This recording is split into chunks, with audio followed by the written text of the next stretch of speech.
രാമായണ കണ്ട് അകലയൊരു ലാത്തിരി പൂത്തേ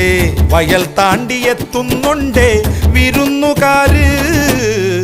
പൊടികയറിയാടണ കാറ്റ് പടിയിറങ്ങിയോടണതെന്ത് തരക്കാർക്ക് കൊണ്ട് പോണോ പതഞ്ഞ വീഞ്ഞ് പുതുമോടി കാട്ടും ഇവളാരാണ് പടിഞ്ഞാറ്റിലെ ഉദയുടെ മോളാണ് വഴിയോര പീടികയിൽ എന്താണ് നിറച്ചാന്ത് മാല വള്ളക്കോളാണ് ഉടയെടുത്ത് നടക്ക് ഇനിയെല്ലാം മറന്നുള്ളൊരാഘോഷരാവാണ് പെരുന്നാള് പെരുന്നാള് പൂമാലപ്പള്ളിയിൽ പെരുന്നാള് വരവേൽക്കാൻ ചേരുന്നുണ്ടേ സർവമതക്കാര്